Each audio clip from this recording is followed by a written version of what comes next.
नमस्कार, मैं हूं प्रिया। आपका स्वागत है बिहारी न्यूज में। चलिए जानते हैं देश विदेश की 11 प्रमुख खबरों को।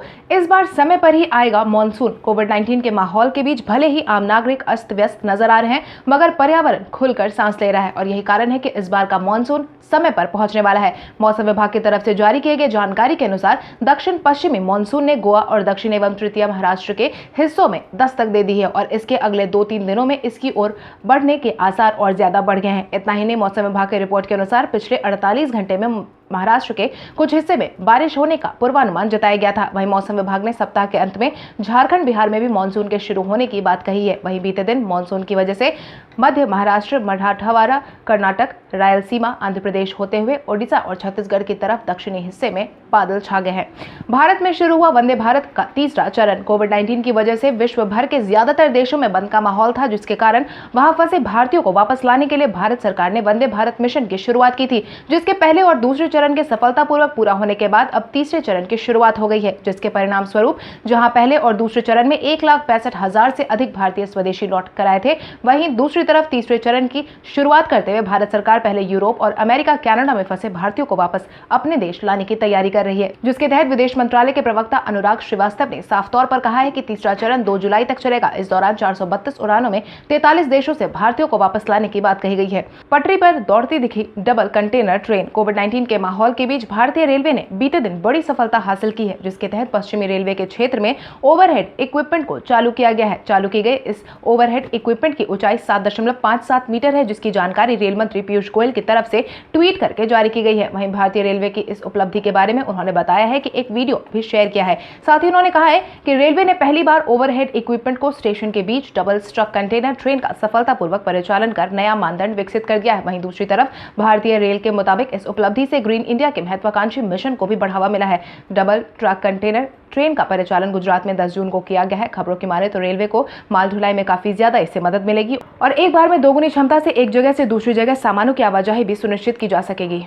भारत ने ब्रिटेन से विजय माल्या को शरण देने के मुद्दे पर विचार विमर्श करने की दी सलाह। भारत से भागे व्यापारी विजय माल्या को लेकर भारत ने अब ब्रिटेन सरकार को भी सचेत कर दिया है, जिसके तहत भारत सरकार ने ब्रिटेन सरकार से आगाह किया है कि माल्या के शरण के अनुरोध पर विचार नहीं किया जाए। नई दिल्ली की तरफ से कहा गया है कि देश में माल्या के कारण बहुत ज्यादा परेशानी उत्पन्न हुई है, लेकिन अगर वह शरण देने का अनुरोध करता है तो उसे स्वीकार नहीं किया जाना चाहिए। विदेश मंत्रालय के प्रवक्ता अनुराग श्रीवास्तव ने कहा है कि हमने ब्रिटेन से अनुरोध किया है कि यदि विजय माल्या की ओर से अनुरोध किया जाता है तो उसकी शरण पर विचार न करे, क्योंकि भारत में उसकी वजह से बहुत ज्यादा परेशानी हुई है।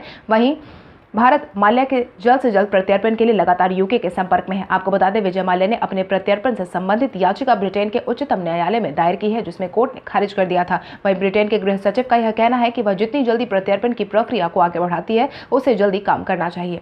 विदेशी महिला को अब अपने देश से ज्यादा भारत से हो गया है लगाव। कोविड-19 के बढ़ते प्रभाव के कारण जहां केंद्र सरकार ने एक तरफ बंद का ऐलान जारी किया था, वहीं जो लोग जहां थे वहीं पर फंस गए थे। हालांकि अब सरकार ने बंद में छूट देते हुए विमान सेवा के साथ साथ ट्रेनों के परिचालन की अनुमति भी दे दी है। हालांकि अभी सिर्फ घरेलू विमानों के परिचालन की अनुमति दी गई थी। वहीं इसी बीच बंद की वजह से पिछले 2 महीने से भोपाल में एक विदेशी महिला फंसी हुई थी। खबरों की माने तो यह महिला पोलैंड की रहने वाली है। खबरों के अनुसार पोलैंड निवासी डोरोटा मारिया सिंगरौली के रहने वाले संगीतकार विवेक सिंह रावत से शादी करने मार्च में भोपाल आई थी, मगर उनके मन में भारत की छवि बेहद ही खराब थी। खासतौर पर उन्होंने भारत के पुलिस कर्मियों के बारे में बहुत सारी बातें सुन रखी थी, लेकिन भोपाल आने के बाद उन्हें यहाँ पुलिस की मदद मिली तो उनकी सोच पूरी तरीके से बदल गई। बीते दिन पोलैंड जाने से पहले डोरोटा ने पुलिस का आभार तो जताया ही, बल्कि जाते जाते भारत की भी खूब तारीफ की है। साथ ही कहा है कि मैं जाते जाते भारत का प्यार अपने साथ लेकर जा रही हूँ। सब कुछ सामान्य होने के बाद फिर से वापस भारत जरूर आऊंगी। कोविड-19 से ठीक हुए मरीजों के लिए महिला ने रात भर चलाया ऑटो। यह वाकया मणिपुर का है। मणिपुर की एक महिला ऑटो ड्राइवर ने बीते दिन रिकवरी महिला को उसके घर तक पहुंचाने के लिए 144 किलोमीटर का सफर ऑटो में ही तय किया। लाइवी ओइनम नामक महिला ऑटो ड्राइवर राज्य की पहली महिला ऑटो ड्राइवर है। वहीं बीते दिन उन्होंने एक कोविड-19 महिला जो कि कोविड-19 से रिकवर्ड हो गई थी, उसे घर पहुंचाने के लिए इतना लंबा सफर तय किया है, जिसका पता जब मुख्यमंत्री एन बीरेन सिंह को लगा तो उन्होंने महिला को इस सराहनीय काम के लिए 1,10,000 का इनाम भी दिया है, जिसकी जानकारी उन्होंने खुद अपने ट्विटर हैंडल से साझा की है, जिसके तहत उन्होंने लिखा है कि मुझे पेंगई की ऑटो ड्राइवर को इनाम के तौर पर 1,10,000 देते हुए गर्व महसूस हो रहा है, जिन्होंने परेशानी उठाते हुए 8 घंटे का सफर तय कर JNIMS के डिस्चार्ज लड़की को उनके घर पहुंचाया है। उन्होंने सही मायने में कड़ी मेहनत और खुद के ऊपर सेवा करने का उदाहरण पेश किया है। अनलॉक 1 में परदेश प्रवेशियों को छोड़कर खाली लौट रही है ट्रेन। कोविड-19 के बढ़ते प्रभाव के कारण बंद के ऐलान के बाद सभी मजदूर जहां थे वहीं फंस गए थे, जिसके बाद अनलॉक 1 लागू होने के बाद फंसे मजदूरों को श्रमिक ट्रेन के अलावा दूसरे माध्यम से भी उनके घर भेजा जाना शुरू कर दिया गया था। हालांकि लोगों को उनके गंतव्य तक पहुंचाने के लिए भारी संख्या में ट्रेन चलाई जा रही थी, मगर वापसी में कई ट्रेन खाली लौट रही थी। यह नजारा देखने को मिला है बीते दिन मुंबई, दिल्ली, अहमदाबाद, सूरत समेत अन्य औद्योगिकी व्यावसायिक स्टेशनों से उत्तर प्रदेश, बिहार, झारखंड जाने वाली ट्रेन में, जहां पर उत्तर प्रदेश, बिहार, झारखंड जाने वाली ट्रेन जाते समय तो भारी संख्या में दिखाई दी थी, मगर वापसी में ट्रेन खाली देखी गई है। इसी बीच गोरखधाम एक्सप्रेस की बात करें तो सेकंड एसी में पूरे सप्ताह 500 से 600 से अधिक सीट खाली देखने को मिली थी। इसी तरह कुशीनगर में मुंबई जाने वाली स्पेशल ट्रेन में 300 से ज्यादा खाली सीटें देखने को मिली थी। गोरखपुर, सूरत, हावड़ा, सूरत एक्सप्रेस में भी 200 से 250 से अधिक सीट खाली देखने को मिली थी। इस बात का साफ तौर पर अंदाजा लगाया जा सकता है कि मजदूरों का पलायन जारी है, जबकि उद्योग व व्यापार को पटरी पर लाने के लिए राज्य सरकार कई अहम पहल कर सकती है। लगातार छठे दिन भी महंगा हुआ पेट्रोल डीजल। कोविड-19 की वजह से बंद के बीच अनलॉक 1 लागू कर दिया गया था, जिसके बाद बीते 5 दिनों से लगातार पेट्रोल डीजल के दाम में बढ़ोतरी देखने को मिल रही है। वहीं लगातार छठे दिन भी पेट्रोल डीजल के दाम में इजाफा देखा गया है। शुक्रवार को पेट्रोल की कीमत में प्रति लीटर 57 पैसे, वहीं डीजल की कीमत में प्रति लीटर 59 पैसे की कमी देखी गई है।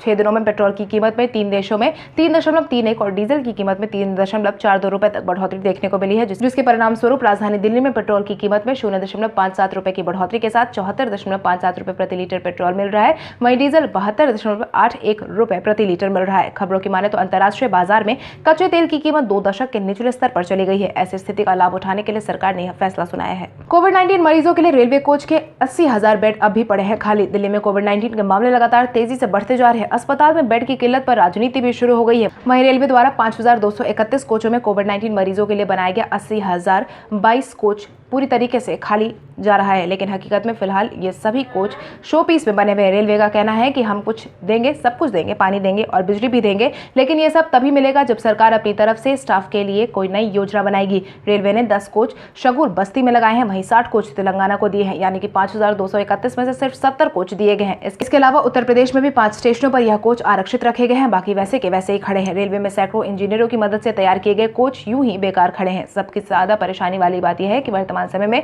तेलंगाना, तमिलनाडु और महाराष्ट्र में कोविड-19 के मामले लगातार बढ़ते जा रहे हैं, मगर वहां पर सब कुछ उपलब्ध नहीं हो पा रहा है। वहीं रेलवे विभाग के माने तो प्रत्येक कोच में 16 लोगों के आइसोलेशन में रखने की व्यवस्था की गई है। कोच में पंखे और रोशनी की व्यवस्था की गई है। शौचालय को बाथरूम बना दिया गया है। इसके साथ ही मोबाइल और लैपटॉप चार्ज करने की व्यवस्था भी कर दी गई है।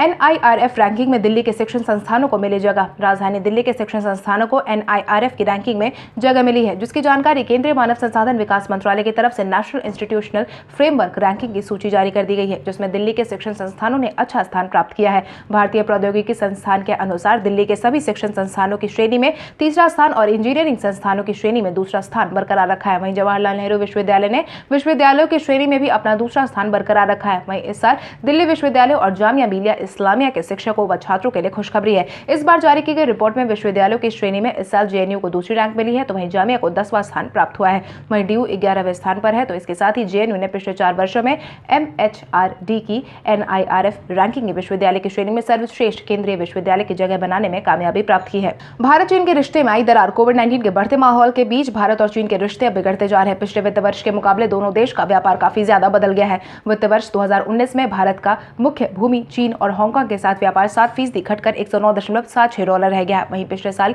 सबसे ज्यादा गिरावट दर्ज की गई है। इससे पहले साल 2012 में भी भारत चीन की व्यापार में 10.5% की गिरावट देखने को मिली थी। वहीं आपको बता दें, वित्त वर्ष शुरू होने के बाद भारत चीन के व्यापार में 3 वर्षों में 2% की बढ़ोतरी की गई थी, यानी कि 1 साल के भीतर ही दोनों के बीच में व्यापार सामान्य हो गया था, जिसके बाद इस साल एक बार फिर से चीनी सामानों की बिक्री में गिरावट होने की संभावना जताई जा रही है। अधिकारियों की माने तो भारत चीन व्यापार में 7 साल में सबसे बड़ी गिरावट देखने को मिलेगी। कोविड-19 के माहौल के बीच 3रा कारखाना लगाने की तैयारी में जुटी जापानी कंपनी। भारत में कोविड-19 के मामले लगातार बढ़ते जा रहे हैं, मगर अर्थव्यवस्था को वापस से पटरी पर लाने की जरूरत को देखते हुए हर ओर से कोशिश की जा रही है। पूरी दुनिया भर में कोविड-19 के मामले ज्यादातर फैलते जा रहे हैं। देशों की कंपनी भारत के प्रति भरोसा जताना शुरू कर रही है। जापान की एयर कंडीशनिंग कंपनी डाइकन ने कोविड-19 के हालात के बावजूद भारत में अपने निवेश योजना को आगे बढ़ाते हुए यहां 3रा सबसे बड़ा कारोबार लगाने का फैसला किया है। कंपनी के एक शीर्ष अधिकारी ने गुरुवार को कहा है कि स्थानीय स्तर पर उत्पादन बढ़ने के लिए कंपनी भारत में तीसरा कारखाना लगाने जा रही है। खबरों की माने तो कंपनी के एक शीर्ष अधिकारी का कहना है कि स्थानीय स्तर पर उत्पादन बढ़ाने के लिए